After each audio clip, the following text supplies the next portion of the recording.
There is a big hole here.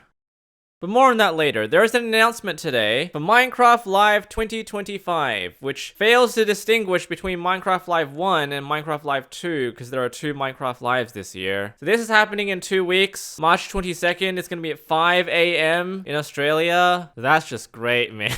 But I will be covering it live over on twitch.tv/PhoenixSD Live when that happens. So subscribe here, subscribe there. You know what to do. There are a couple things I need to talk about in this particular snapshot. It's a very small... So we have the test blocks here. You can see that their textures have changed completely. It's like they hired a new designer for it. We have the companion cube here without the companionship. We have a chat messaging service. We have a happy face, a sad face, and... I mean, I don't even need to say anything. I can just imagine what you guys are going to come up with. It's the Green Goblin. There's a new panorama in the menu screen, and I don't know, it kind of looks blurry. We have some mob variants here. We've got the cow in the background, the chicken, the giraffe, because now giraffes spawn in the desert. So it's nice. I don't know what's happened with the quality though. I mainly want to talk about this new game rule that they've added. The game rule is TNT explodes. This is a port from Bedrock Edition from a long time ago. And if you set it to true, you can have a TNT here and you can prime it with your flint and steel, and anything else that you use to explode TNT. And it works. What I find very interesting, however, is that if you set it to false, the game acts a little bit funny. So they say when false, TNT will not explode and cannot be primed. So let's try to prime the TNT now with my flint and steel.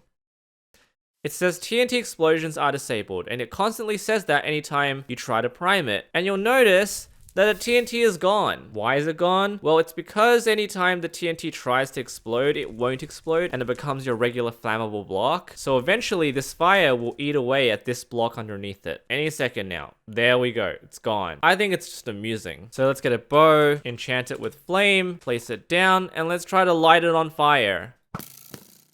It's just gone. Fire charges also will not work. It will just behave the same way. It's gone. Try to activate it with a redstone signal and it's gone. Yeah, you try to place TNT on a block with a redstone signal, it will just disappear immediately. Yeah, eventually you can just climb on top of it too. What I mean is, yes, if you try to activate it the traditional way, it will not explode. It will just constantly delete itself when it needs to. But there are some really dangerous loopholes. First of all, get it out of the way that if you do summon TNT, it will still prime the TNT because it's summoned with a command.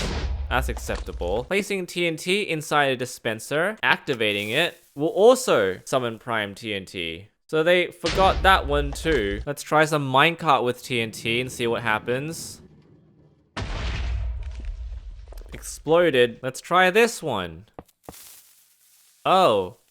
It's TNT. Alright, I'm not gonna be a fool here. I recognize that TNT minecarts traditionally are not TNTs, and having the game delete minecart TNTs as entities can be a little bit confusing for the game, since you can't just delete every single entity out there if this game rule is set to false. But it's clear to me that there are some things that they need to patch, the easiest way being to just delete all prime TNTs from the game, regardless of how you're activating it. Anyway, that is snapshot 25W10A. It's a smaller snapshot. It looks like they'll be releasing this spring drop in a couple of weeks time, along with Minecraft Live, along with the movie. There's a lot happening. Stick around, subscribe.